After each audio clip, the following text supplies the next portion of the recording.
الذين أذهب الله عنهم الرجس وطهرهم تطهيرا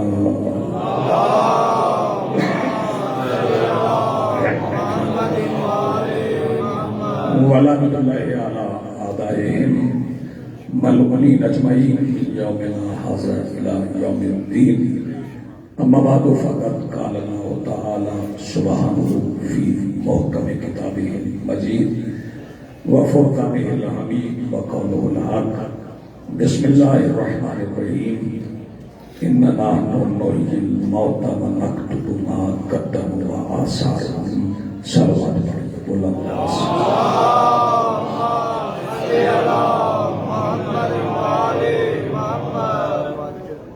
سب سے پہلے آج کی صفحہ انتظار اور اس پر حاضر رازداران منتظرین و موالیان کی دلوں کے تخت پر مسند نشین ولایت ولی مطلق کے وسیلہ سے درخواست گزار ہوں اپنے اس وارث کے حضور جو پردہ غیب میں شاہ سوار وادی نور کی حیثیت سے موجود ہے کہ کائنات کا وہ مطلق العنان مدبر الامور اپنے رخ سے حجاب غیبت ہٹائے اور کائنات کو اپنا چہرہ دکھا کے سمجھائے کہ محمد ایسے ہوتے ہیں.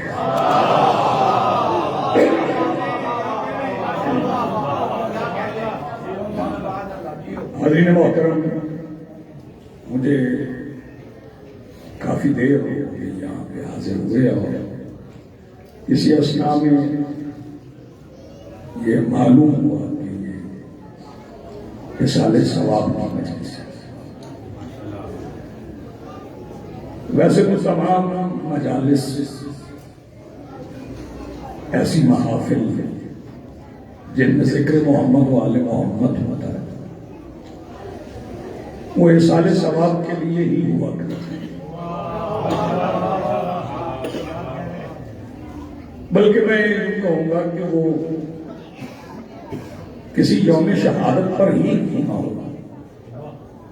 اس کا مقصد تو ثواب ہی ہوگا، کیونکہ جن کا ذکر ہم کر رہے ہوتے ہیں یا سن رہے ہوتے ہیں وہ اس بات کی احتیاج نہیں رکھتے کہ ساہو نسیان خطا کے بیک کر ان کا ذکر کرے، جبکہ ان کا ذکر کرنے والا وہ بھی ہے، بلکہ وہی ہے جو خود ذکر کا خالق بھی ہے اور خود ذکر بھی ہے.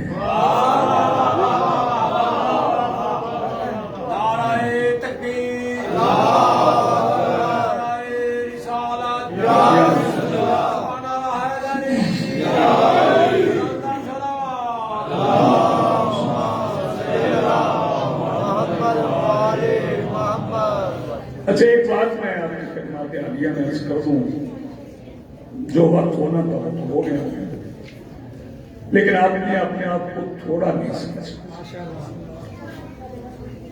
وہ اس لیے کہ اکثریت سے ہمارا تعلق ہے.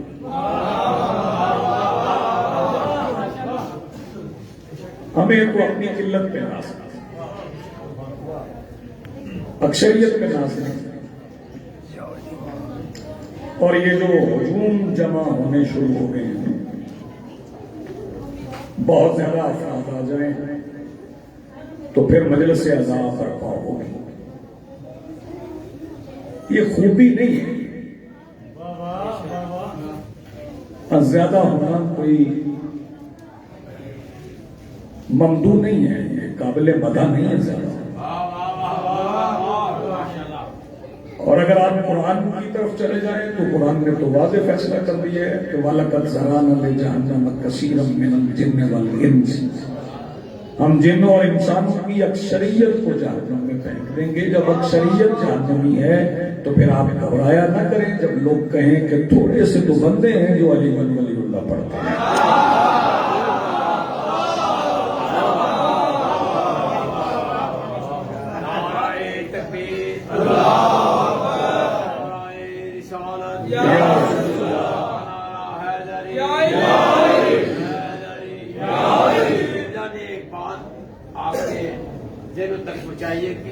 اپنے کو کم نہ سمجھے. دو آدمی بھی ہوں قبلہ کی اس بات کو آگے بڑھاتے ہوئے، ان سے دعا لیتے ہوئے، مومنین سے دعا لیتے ہوئے کہ یہاں نجف کے والی بھی آتے ہیں، یہاں نجف کے والی بھی آتے ہیں، وہ بھی آگے اس مجلس میں بیٹھ کر وہ بھی سن کے جاتے ہیں. تو آپ کم نہ سمجھیں. پاک بیوی بھی آپ کو دیکھ رہی ہوتی ہے. جب ان کا ذکر ہوتا ہے، ذکر ایک فکر کا نام ہے، ذکر فکر کے بغیر نہیں ہوتا. نعرہ حیدری. اور میں 2 مصرے پڑھوں مجلس سے تفصیل سے تو نہیں، شاعری بہت سن چکے ہیں کہ جو مجلس سے شبیر بپا آج کرے گا،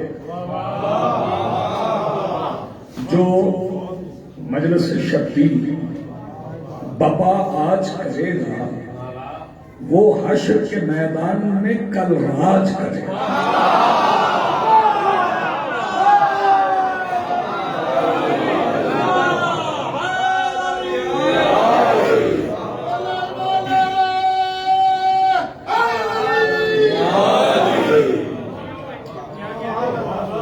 مجھے صرف آج کی گفتگو میں عرض یہ کرنا ہے کہ اصالِ ثواب ہوتا کس طرح. ابھی مولوی صاحب ارشاد فرما رہے کہ بندہ تو چلا گیا، ہم اس کے ساتھ نہیں. فکرے کی بانٹ ہوتی ہے جو معنی اور انتلاشہ بھی بدل دیتا ہے. ہم اس کے ساتھ نہیں، وہ ہمارے ساتھ ہے.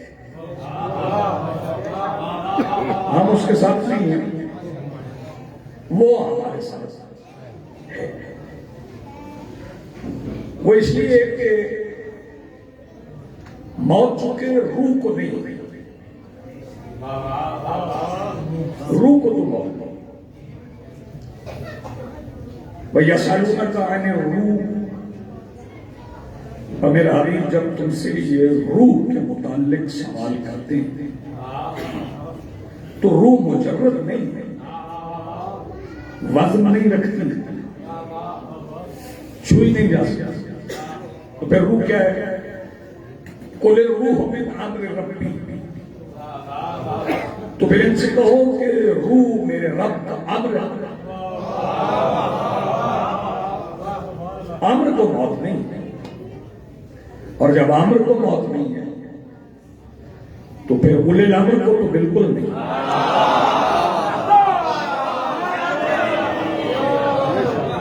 جب امر کو موت نہیں.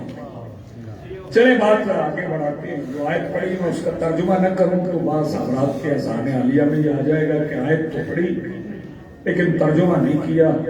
روایتاً جیسے آج کل ہمارا سلسلہ چل رہا ہے کہ بس خطیب ذاکر ممبر پہ آئے، کچھ اپنی من چاہی، کچھ متنازع گفتگو کی اور اپنا راستہ پکڑا، وہ چلے گئے. اِنَّا نَحْنُ نُحْيِي الْمَوْتَى. ہم ہی مردوں کو زندہ کراتے ہیں. یہ جمع متکلم کا صیغہ ہے. نہ وَنَكْتُبُ. اور ہم ہی لکھتے ہیں. کیا ما قدمتم، جو تم کرتے ہو، وَآثَارَ. اور جو تمہارے کیے ہوئے کے آثار. اس کا مطلب صرف عمل نہیں لکھا جاتا، عمل کا اثر بھی لکھا. صرف عمل نہیں لکھا جاتا، عمل کا اثر بھی لکھا. یہ جس بارگاہ میں آپ بیٹھے ہیں، پڑھنے والا کوئی ہو، سننے والا کوئی ہو، جس نے اس امام بارگاہ کی پہلی اینٹ رکھی تھی، وہ اینٹ رکھنا عمل ہے. اور جو آج تک مجالس ہو رہی ہیں یہ اس عمل کا اثر ہے. وہ عمل بھی لکھا گیا، وہ اثر بھی لکھا جائے. جب اعمال لکھے جاتے ہیں تو آثار بھی لکھے جاتے ہیں۔ جب آپ امام بارگاہ میں داخل ہوتے ہیں تو آپ چپ کے ہاتھ رکھتے ہیں، چھوتے ہیں، کیونکہ آپ اسے امام بارگاہ سمجھتے ہیں۔ امام بارگاہ کہتے ہیں امام کے رہنے کی جگہ پہ۔ امام بارگاہ کمیونٹی سینٹر نہیں ہوتا،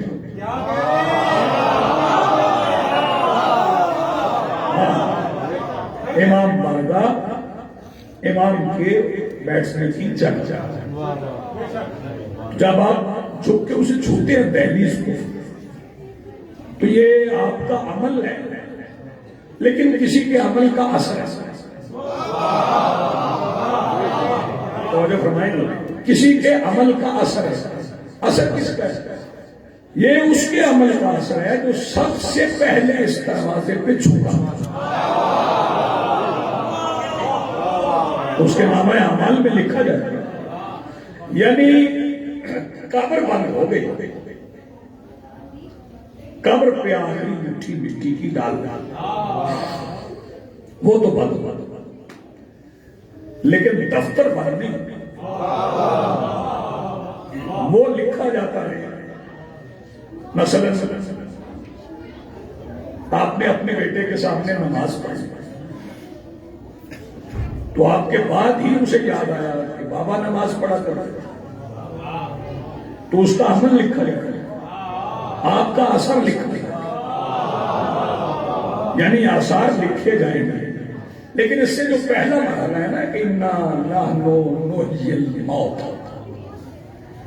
ہم مردوں کو زندہ کرتے ہیں، پہلی چیز جو سمجھنے والے ہیں نا وہ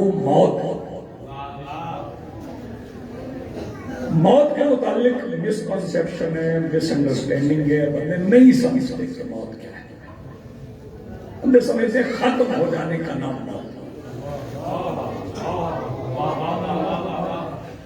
فنا ہو جانے کا نام موت نہیں، ایسا نہیں سمجھتے۔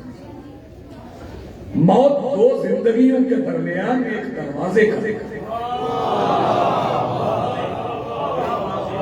پھر سنیں، موت دو زندگیوں کے درمیان ایک دروازے کا نام ہے۔ ممکن ہے کہ آپ زندگی سے نکلیں، موت سے گزریں اور زندگی میں داخل ہوں، ایسا ممکن ہے کہ آپ زندگی سے نکلیں، موت سے گزریں اور زندگی میں داخل ہو جائیں۔ اور ایک اور رخ بھی ہے، ایسا بھی ہے کہ آپ موت سے چلیں، موت سے گزریں اور موت میں داخل ہو۔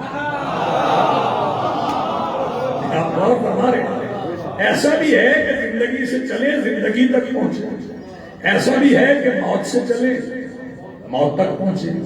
یہ ذہن میں رہے کہ وہاں وہ زندہ ہے جو یہاں زندہ ہے۔ آپ غور فرما رہے ہیں، وہاں وہی زندہ ہے جو یہاں زندہ ہے۔ جو یہاں زندہ نہیں وہ وہاں زندہ نہیں، پہلے یہاں زندہ ہونا۔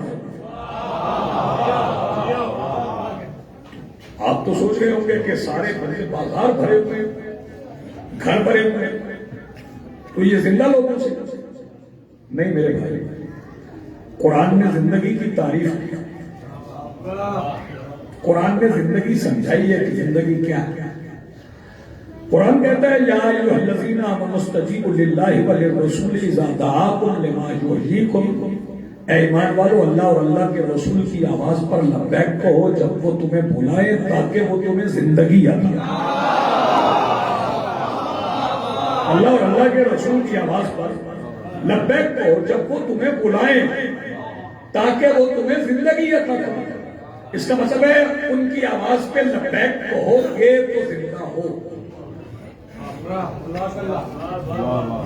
ساری ہلا دیں، میرا گزارا ہو جائے، مجھے بہت زیادہ بات کی ضرورت نہیں۔ ان کی آواز پہ لبیک کہو گے تو زندہ ہو، نہیں کہو گے تو نہیں زندہ ہو۔ بھلے قدموں کی رفتار کتنی تیز کیوں نہ ہو، جو اللہ اور اللہ کے رسول کی آواز پہ لبیک نہ کہے، ہاں وہ تیز رفتار مڑتا ہو سکتا ہے۔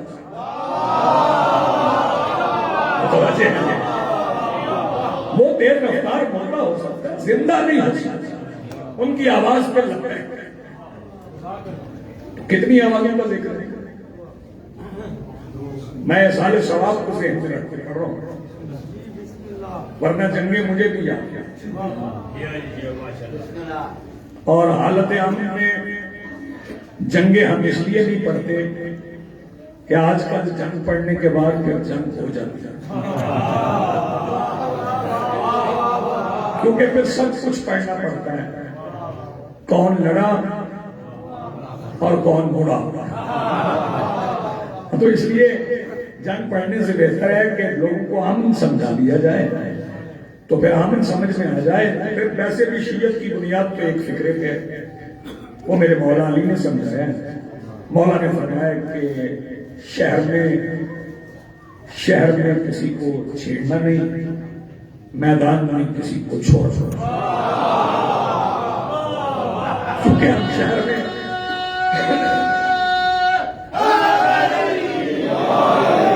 یہ مدنی زندگی ہے، ہاں شہروں کی زندگی ہے، اس میں کسی کو چھیڑنا نہیں ہے۔ جب میدان آئے گا انشاءاللہ میدان سجے گا، میدان سجے گا، کیونکہ میں 4 مصرے پڑھ دیتا ہوں تاکہ آپ ذرا بیدار ہو جائیں، پھر میری باتیں ذرا آپ کو آسان آنے لگیں گی۔ نبی کا آخری خطبہ سنو جدت پسند ہو۔ اب جدت پسند میں سمجھاؤں گا نہیں، نبی کا آخری خطبہ سنو جدت پسند ہو۔ سر منبر بنائے دین رکھی جا چکی ہے، اور علی والوں سے بیعت مانگنے والوں سے کہہ دو کہیں پر مرتجز پہ زین رکھی جا چکی ہے۔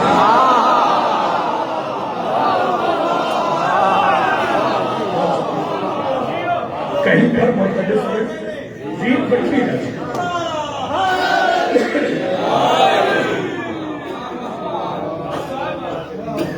دو آوازوں کا ذکر ہے، کس کس کی؟ اللہ کی اور اللہ کے، بولے اللہ کی رسول، دو آوازوں پہ لگتے ہیں۔ آواز رسول سے میں بات کرتا ہوں۔ آپ میں سے کسی نے اللہ کی آواز سنی؟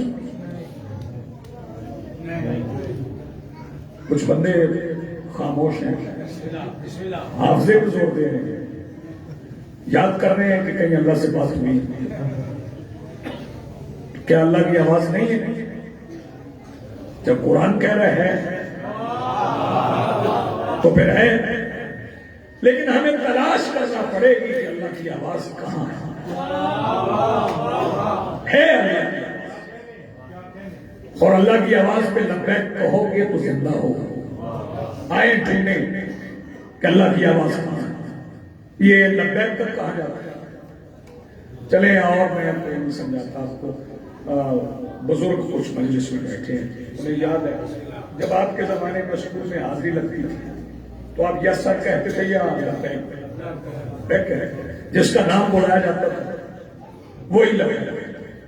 اگر ساتھ والا بچہ بولتا تھا تو سزا ملتی، تمہیں پکارا ہی نہیں تو لبیک کیوں کہتے ہیں؟ تو پھر یہ جو آج کے موسم میں 30-40 لاکھ لوگ یہ کہتے ہیں لبیک اللہم لبیک، تو ان سے پوچھئے کہ اللہ نے آپ کو بلایا؟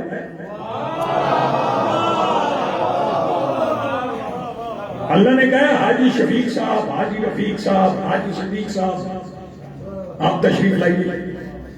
جب اللہ نے بلائے نہیں تو آپ اللہ کو لبیک کیوں کہہ رہے ہیں؟ قرآن پڑھے، قرآن کیا کہتا ہے؟ قرآن نے تو آپ سے نہیں کہا، قرآن نے تو جناب ابراہیم سے کہا وذکر فی الناس بالحج، ابراہیم لوگوں کو حج کے لیے بلایا جناب ابراہیم نے۔ لبیک آپ اللہ کو کہتے ہیں۔ میں نے علماء سے پوچھا تو انہوں نے کہا جب نبی بلائے تو نبی نہیں بلاتے، اللہ بلاتا ہے۔ توجہ ہے، جب نبی بلائے تو نبی نہیں بلاتا، اللہ بلاتا۔ اگر ابراہیم بلائے تو اللہ بلاتا، اور اگر وہ بلائے تو یوں کرے تو ابراہیم بنے۔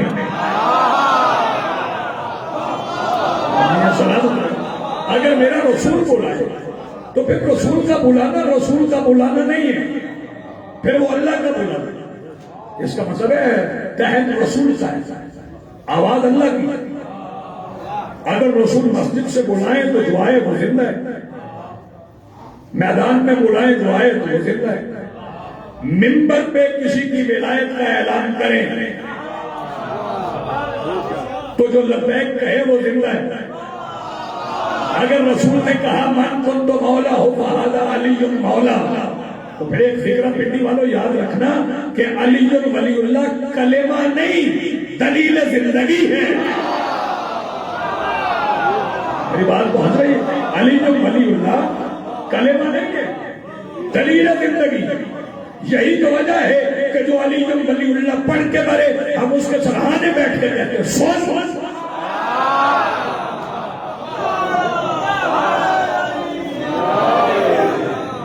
سن اور سمجھ، نہیں کہتی اسماء افہم، تو یہ مرے ہوئے سے کیسے؟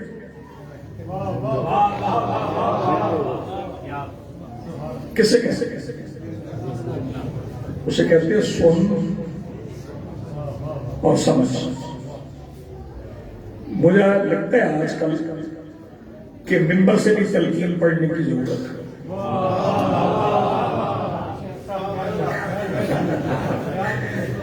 کیونکہ سنا جا رہا ہے، سمجھا نہیں جا رہا۔ میں پھر کہہ رہا ہوں، سنا جا رہا ہے، سمجھا نہیں جا رہا۔ پوری توجہ، اور یہ تلقین ہوتی کس زبان میں؟ عربی میں ہوتی ہے۔ تو جنہیں عربی نہیں آتی، ایک بندے کو عربی آتی نہیں، اس نے یسرنا القرآن نہیں پڑھا، تو اس کے سرانے زرار سا بندہ بیٹھے تلقین پڑھے مولوی صاحب، تو کوئی بندہ ان سے کہے نا جناب انہیں تو عربی نہیں آتی تھی، تو آپ تو عربی میں کہہ رہے ہیں اسمع افہم، سن اور سمجھ، تو پنجابی میں پڑھ رہے ہیں، تو پنجاب کے رہنے والے ہیں، تو وہ فرمائیں گے نہیں حکم امام ہے، حکم رسول ہے، عربی میں بھی۔ اس کا مطلب ہے کہ جب حکم امام ہے تو پھر وہ بندہ سمجھ رہا ہے۔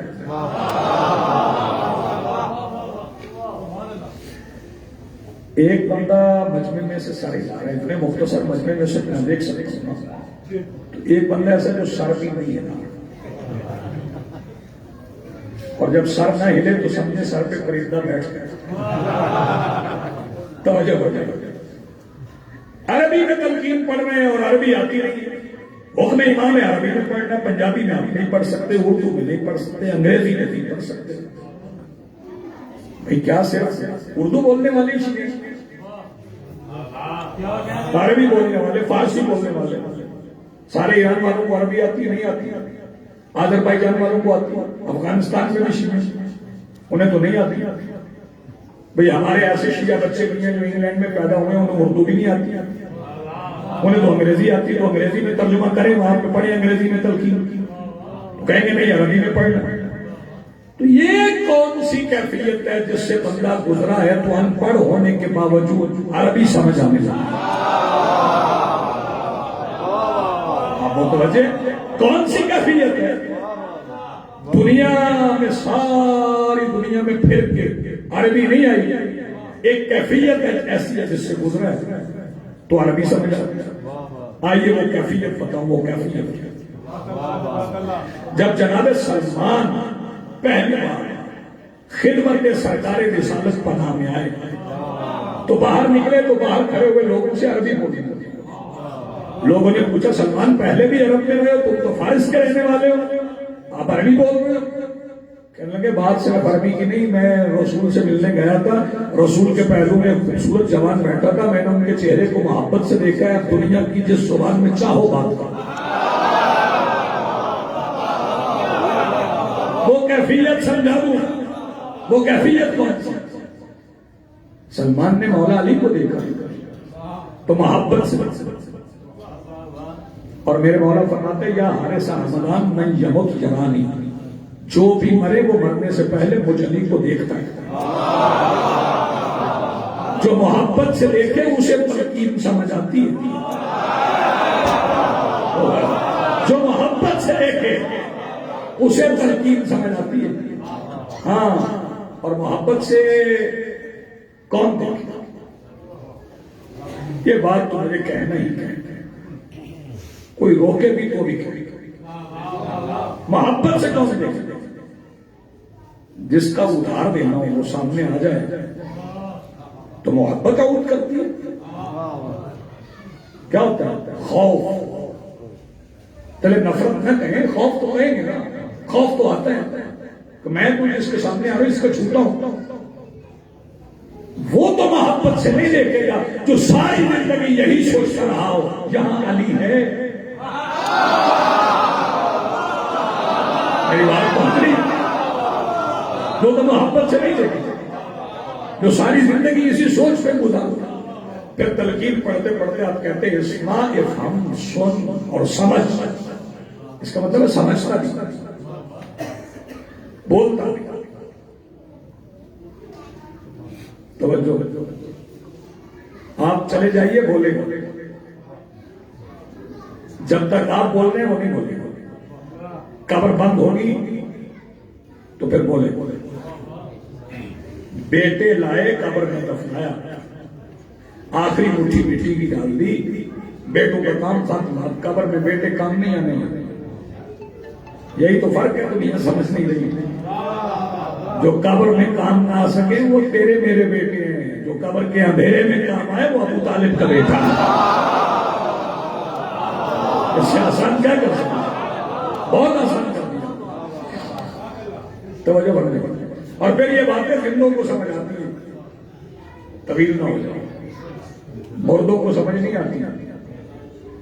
موت تو آنا ہے، یہ نہ سمجھے کہ موت نہیں ہے. ہاں، مجھے وہ مصور پاکستان علامہ ڈاکٹر محمد اقبال صاحب کے دو مصرے یاد تھے. وہ فرماتے ہیں فرشتہ موت کا چھوتا ہے وہ بدن تیرا. فرشتہ موت کا چھوتا ہے وہ بدن تیرا، تیری حیات کے مرکز سے دور رہتا ہے. بڑا کریں کبھی کبھی اقبال کو، تیری حیات کے مرکز سے دور رہتا ہے. بدن چھوٹا ہے، حیات کے مرکز سے دور رہتا ہے. تو یہ تلقین کیسے سمجھ آ گئی؟ اس پہ بھی غور کریں. ابھی میں بھائی جان سے قرآن کی آیت کے بارے میں بات کر رہا تھا، اور ابھی پڑھی بھی گئی نمبر سے، وَلَا تَقُولُوا لِمَن يُقْتَلُ فِي سَبِيلِ اللَّهِ أَمْوَاتٌ. جو اللہ کی سبیل میں قتل ہوتا ان کے لیے لفظ موت استعمال ہے نا؟ ایسا بولے تو یہ کم از کم مجمع جو مجھے میسر ہے باہر کھڑے ہوئے لوگ بھی سن رہے ہیں، یہ تو یاد کر لے کہ جو اللہ کی سبیل میں قتل ہو اس کے لیے لفظ موت استعمال نہیں کرتے، اور جو خود سبیل ہیں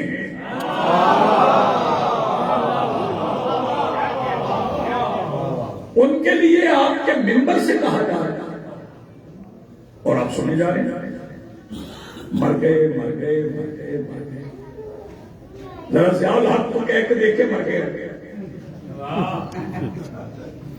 ہاں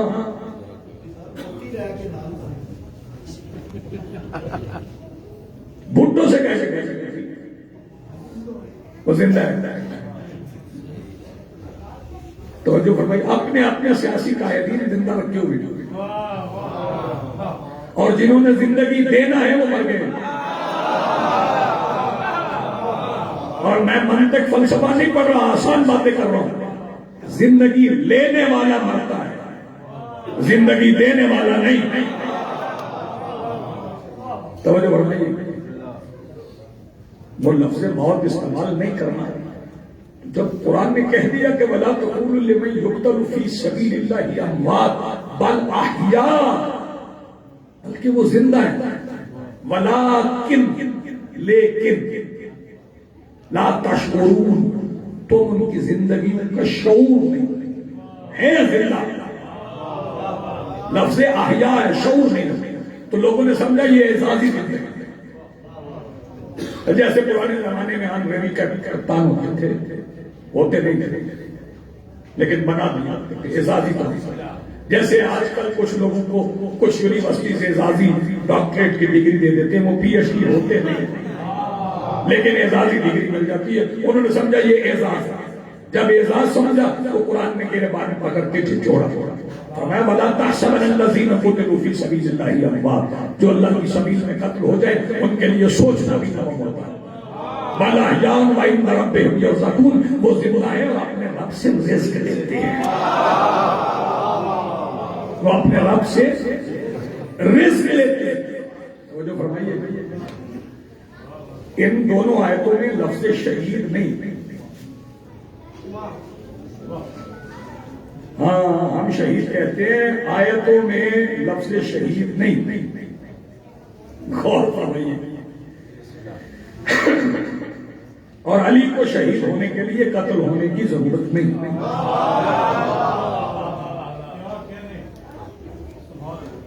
کلیجہ بڑا کر کے بات سنو. علی کو شہید ہونے کے لیے قتل ہونے کی ضرورت نہیں. سورہ رات کی آیت پڑھوں گا اور اس سے ثابت یقول الذین کفروا لست مرسلا، اور کافر کہتے ہیں کہ تو اللہ کا رسول نہیں. قل کفی باللہ شہیدا بینی و بینکم ومن عندہ علم الکتاب، ان سے کہہ دو میرے اور تمہارے درمیان دو شہید کافی ہیں، ایک اللہ اور ایک کوئی جس کے پاس الکتاب کا علم ہے. اللہ بھی شہید ہے. یہ پریشان ہونے والی بات نہیں ہے، حیران ہونے والی تو ہے. اللہ بھی شہید ہے. ہاں اللہ شہید مطلق ہے اور جسے چاہتا ہے اسے شہید بنا لیتا. یہی تو وجہ ہے کہ میرے رسول نے فرمایا من مات علی حب آل محمد مات شہیدا، جو آل محمد کی محبت میں مرا اسے موت آئی ہے مگر ہے شہید. جو آل محمد کی محبت میں مرا موت آئی ہے لیکن ہے شہید. اور شہید کے معنی کیا ہے؟ بولیے پڑھا لکھا بچنا ہے، چہروں سے نظر آ گیا سارے صاحبان میں. شہید کے کیا معنی؟ نہ آپ نے میرے اندازے کو غلط سمجھا. ایک جگہ سے دوسری جگہ میں لگے. نہ یہ بھی شہید کے معنی ہے گواہ. ہاں ہائی کے معنی شہید کے معنی ہے گواہ. رسول نے یہ نہیں فرمایا کہ من ماتا علی حب آل محمد ماتا حی، نہ ماتا شہید، وہ شہید. شہید کے معنی ہے گواہ. اب مجھے گھنٹہ بھی لگ جائے نا اس بات کو سمجھانے میں تو میں اپنا سفر کھوٹا نہیں کروں، وہ پورا ہو جائے. بڑی سعادت ہے شہید ہونا، کیونکہ شہید کے معنی ہے گواہ. اور پنڈی والوں ہر زندہ گواہ نہیں ہوئی. ہر زندہ گواہ نہیں ہوئی، کیونکہ جو لوگ گھروں میں بیٹھے ہیں شیعہ مجلس میں نہیں ہیں وہ ہیں زندہ، مگر آج ہم پہ گواہ نہیں. جو آئے ہیں وہ زندہ بھی ہیں گواہ بھی ہیں. رسول نے فرمایا جو آل محمد کی محبت میں مر جائے ہم اسے گواہ بنا دیں. کیا بات آپ کے سامنے، ہم اسے گواہ، وہ گواہ ہے کس پر؟ کس پر گواہ؟ کوئی تذکرہ ہے؟ ٹھوک رہتا میں توجہ. اسلام آباد میں، بحریہ میں، رسول نگر میں، گجرانوالہ میں، لاہور میں، توجہ کراچی میں، دلی میں، ممبئی میں، افغانستان میں، ایران میں، عراق میں، کہاں پر تذکرہ ہی نہیں، استثناء ہی نہیں. یعنی آل محمد کی محبت میں مرنے کا فائدہ یہ ہے کہ پہلے آپ وہی میت سنتے کہ جس میں چل کے جاتے رہتے ہیں. ہاں، آل محمد کی محبت میں موت جسم کے زندان سے رہا کرتی. آپ نے غور ہی نہیں فرمایا، کچھ کہہ کے واپس یہ عنوان بھی سن لیا ہے، آل محمد کی محبت میں موت جسم کے زندان سے رہا کرتی ہے. یعنی پھر آپ کو احتیاج نہیں. اس لیے تو کہتے ہیں شب جمعہ، شب جمعہ اپنے جانے والوں کے لیے کچھ پڑھنا وہ آئے ہوئے ہیں، اور جہاں جہاں پڑھو گے وہاں وہاں آئے ہیں. اچھا، جن کے اشارے ثواب کی یہ مجلس ہو رہی ہے، انہی کے اشارے ثواب کی مجلس اسی وقت کراچی میں بھی کروا لیں، وہاں بھی ہوں گے یہاں بھی ہوں گے. تو پھر مجھے کہنے کی اجازت دیں، جب آل محمد کی محبت میں مرنے والا حاضر بھی ہے اور ناظر بھی ہے، تو کیا آل محمد حاضر ناظر نہیں ہے؟ وہ حاضر بھی ہے، یعنی ارواح تو آ رہی ہے نا.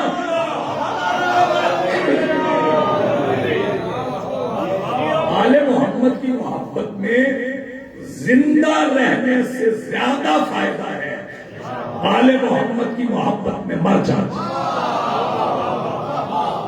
زیادہ فائدہ ہے آل محمد کی محبت میں مر جانا، کیونکہ اس سے زندگی کی ساعتیں ضائع نہیں ہوتی، تضیع اوقات نہیں ہوتی. یہ سانسیں آپ نے معلق نہیں کرتی فضا میں، یہ کسی کام آنا. اور پھر ایک بات اور کہوں، میرے اختصار سے شکل ہے، باتیں تو بہت لمبی ہیں، لیکن میں بیٹھے ایسے وقت میں ممبر پہ کہ جب وقت تھوڑا ہے، یہ محبت کرنے کا طریقہ ہمیں نہیں آتا،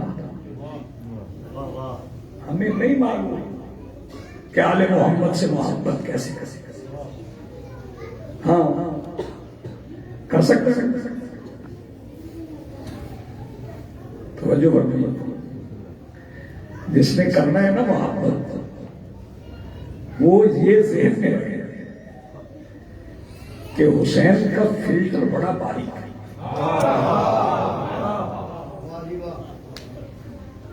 جسے چھاننی کہتے ہیں آپ، وہ چھاننی بڑی باریک ہے. 9 لاکھ میں سے ایک نکلتا ہے.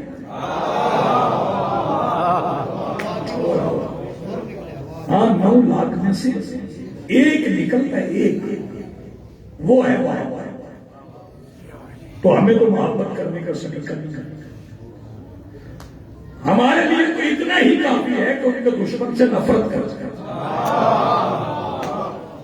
ان کے دشمن سے نفرت کر جائیں، اور آپ کی بخشش کے لیے یہی کافی ہے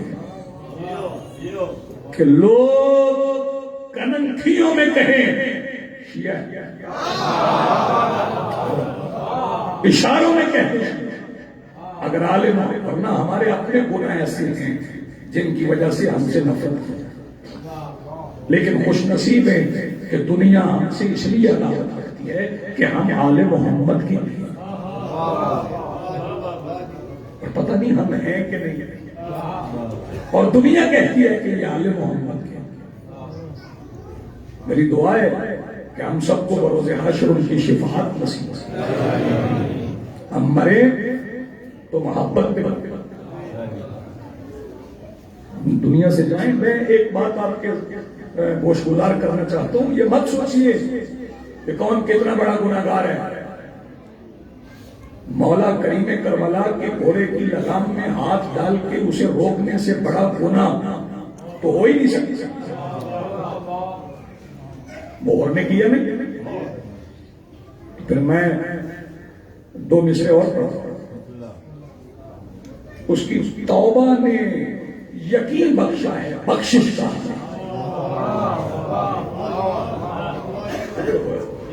اس کی توبہ نے یقین بخشا ہے، بخشش کا ہمیں. اور کا احسان گناہگاروں سے اترے گا نہیں، اور کا احسان گناہگاروں سے اترے گا نہیں. اور 2 مصرے اور بھی ہیں، وہ چھوڑ جاؤں تو بددیانتی ہوگی. یہ جو منبر پہ ہے من کنتو کا منکر کعبے سے کیسے مانوں کہ یہ اترے گا تو مکرے گا نہیں.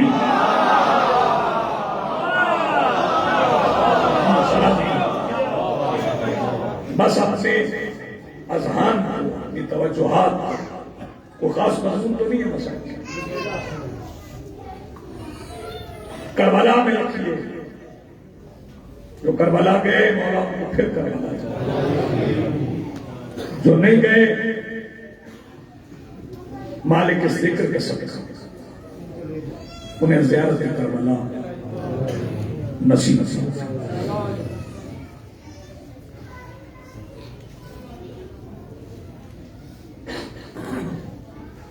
چونکہ یہ سارے ثواب کی مجلس ہے اور یہاں امیدیں قائم کی جاتی ہیں، یقین بانٹا جاتا ہے. اس لیے میں اسی کا ذکر کرنا چاہوں گا جو سب سے اخیر میں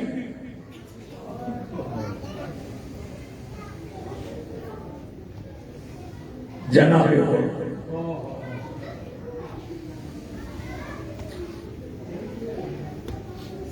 یہ بھی اختیار حسین سے.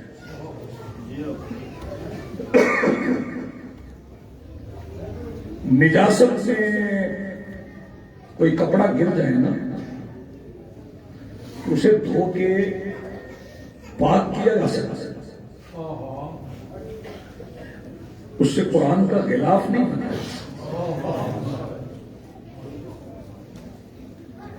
اور لشکر یزید سے بڑی نجاست کائنات میں ہے. اس نجاست کے درمیان پڑا تھا. میرے مولا حسین کی نگاہیں انتخاب کر گئی تو پھر رضی اللہ نہیں بنا.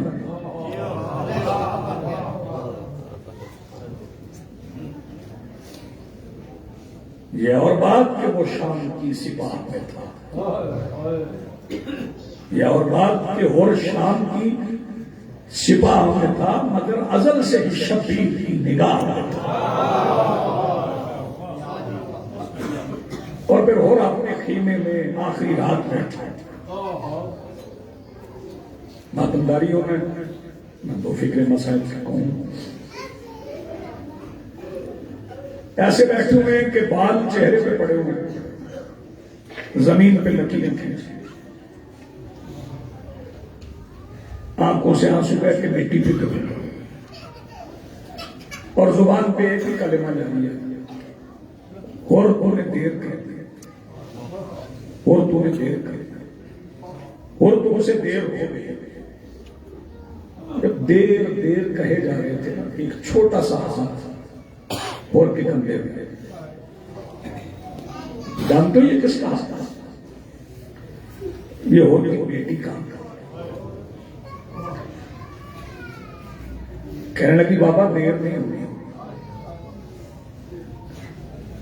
جہاں آپ کو جانا ہے وہ بڑے کریم ہیں.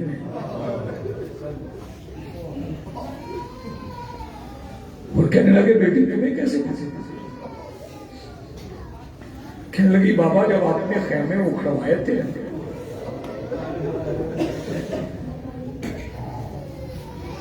تو میں اپنے خیام سے نکل کے چلتی چلتی ان خیام کے قریب گئی نہیں تو وہاں ان کی 3.5 سال کی شہزادی تھی.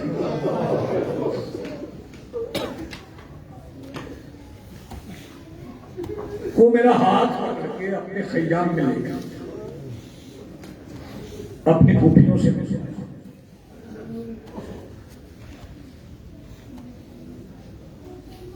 اپنی اماں سے ملا.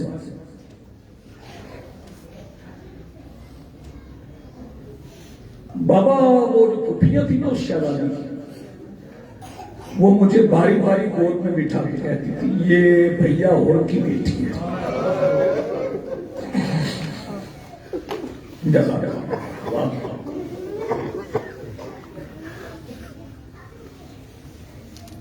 اور کہنے لگے وہ تو 3.5 سال کا. بیٹی کہنے لگی بابا اس شہزادی کی سن و سال پہ غور نہ کرنا، اس کا بڑا اختیار ہے، وہ مولا عباس سے باتیں کرتی ہے اور حسین کے سینے پہ بیٹھ گئے.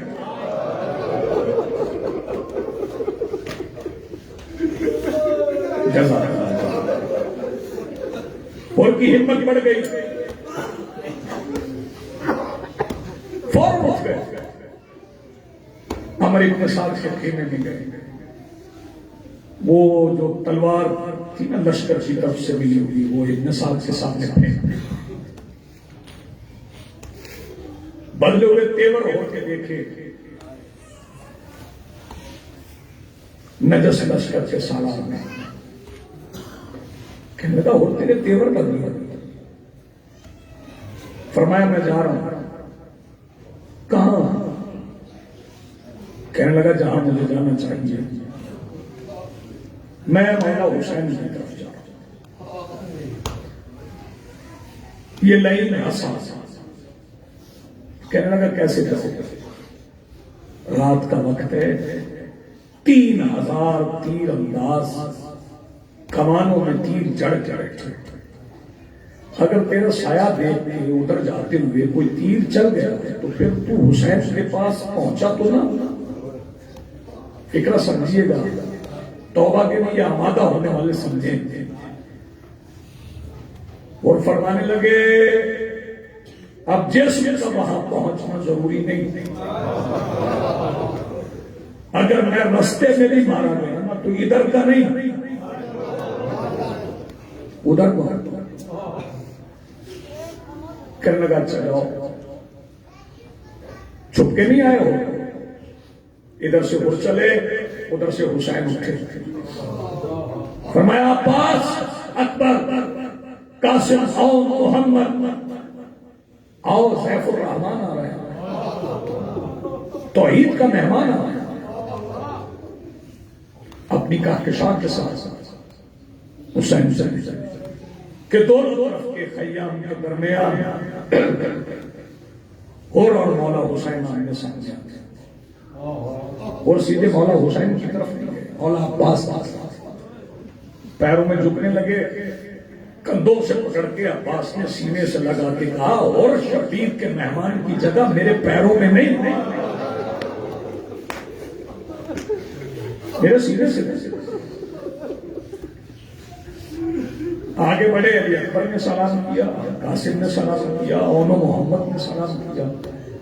پنڈی والوں پھر تھکا ہوا مسافر منزل کے سامنے پہنچا. میں فکرہ سمجھا نہیں سکتا.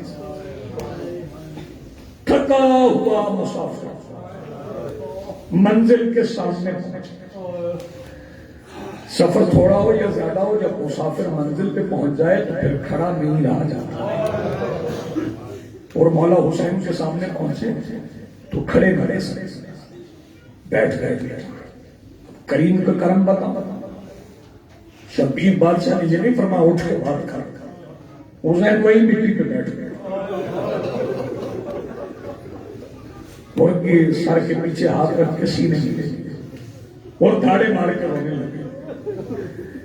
پھر اچانک میرے مولا حسین نے ہور کے کان میں ایک بات کی کہ ہور مولا سے سر چھڑوا کے زمین پہ ٹکرے مار کے ہونے لگے. سوال کرو شبیر نے کیا کہا ہور کے کان میں؟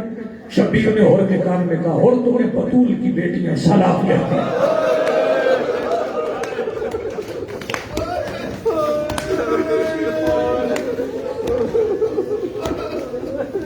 اور کہنے لگے مولا میں نے اتنی دیر کر دی, اتنی غربت کہ مجھ جیسے شخص پہ بطول کی بیٹی میں سلام کہہ رہے. مولا نے ہور کی آنکھوں پہ ہاتھ کیا.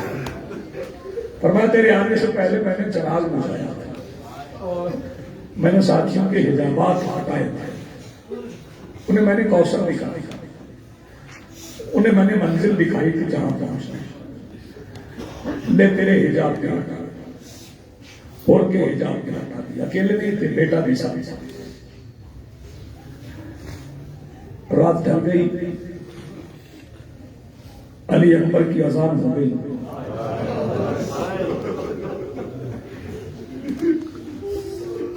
کہ مولا نے فرمایا اور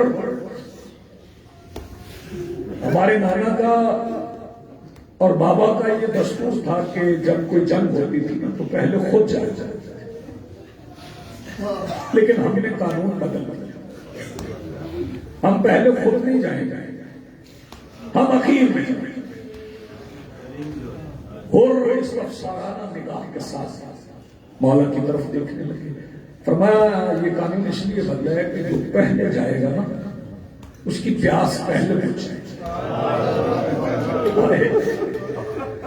اور ہے میرا اصغر بھی بڑا پیاسا، مگر تو مہمان ہے نا، پہلے کوثر کو بھیج۔ اور کہنے لگے مولا پہلے بیٹا بھیج دے۔ مولا مسکرائے، فرمایا پہلے بیٹے کو کوثر پلانا چاہتا ہوں۔ اور کہنے لگے میں مولا دیکھنا چاہتا ہوں کہ حسین پر بیٹا قربان کرنے میں لذت کتنی۔ ہاں یہاں مجھے دو مصرے اور یاد آ گئے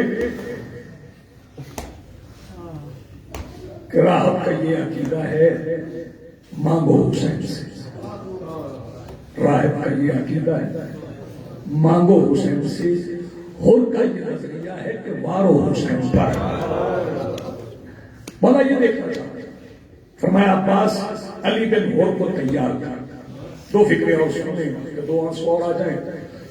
میرے مولا عباس نے تیار کیا، خود پہنایا، جوشن پہنایا، زرہ پہنائی، تلوار ہاتھ میں، نیزہ ہاتھ میں دیا، ڈھال باندھا، تیار ہو گیا بیٹا سوار ہونے کے لیے چلا، عباس ساتھ چلے۔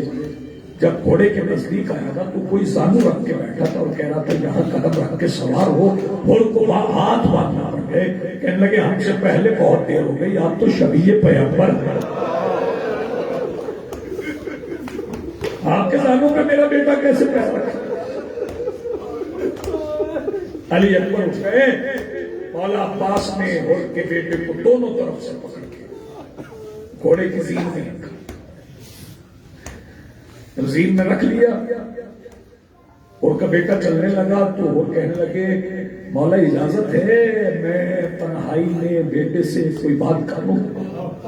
فرمایا اور کر لیا، اور بیٹے کے قریب آئے، فرمایا جھک ذرا، جھکا تو کان میں کہا مولا نے میرے حجابات ہٹا دیے، مولا نے بتا دیا، مولا نے اس وقت سے لے کے نا اپنے آخری سجدے تک جنازے ہی جنازے اٹھا۔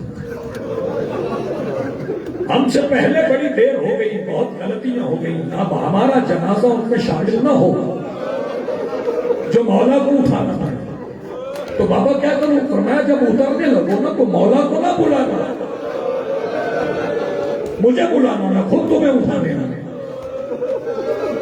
جزاک اللہ بابا، ایک فکرے کے لیے میں نے اور کے بیٹا گیا، لڑتا رہا جتنی دیر تک لڑنا تھا، ایک لئی میں کورس بنا، اور کے بیٹے کی زین ڈھل گئی، اترتے اترتے اس نے باپ کو اٹھایا، اور پیدل نہیں گئے، گھوڑے پہ بیٹھ کے تیز رفتاری کے ساتھ۔ بابا جی جب قریب پہنچے تو دیکھا کوئی تھا، جزاک اللہ، مرحبا مرحبا، جس نے ہول کے پہنچنے سے پہلے ہول کے بیٹے کا سر اپنی گود میں رکھا تھا، اور قریب گیا تھا، پشت سے پہچان گیا، کوئی اور نہیں مولا حسین ہے۔ کہنے لگا لائیے مولا میرے بیٹے کا جنازہ مجھے دے دے۔ پتہ نہیں کون سا بندہ بھائی کر سکے، کون نہ کر سکے، کون پرسہ دے سکے، کون نہ دے سکے، لائیے میرے بیٹے کا جنازہ مجھے دے دے۔ شبیر فرماتے نہیں ہو، میرے نانا کی شریعت میں باپ بیٹے کا جنازہ نہیں اٹھا۔ بس اللہ تعالیٰ یہ کہہ دیا، پھر ایک لمحہ ایسا گیا کہ شبیر ایک چھوٹی سی قبر بنا کے اصغر کو قبر میں اتار رہے تھے کہ ایک بار فرات کے کنارے پر پورا جنازہ کام گیا، آواز آئی مولا آپ کی شریعت میں باپ بیٹے کا جنازہ نہیں اٹھا سکتا۔ فرمایا جب نہ اٹھائے، جب کوئی اٹھانے والا ہو، ماتم حسین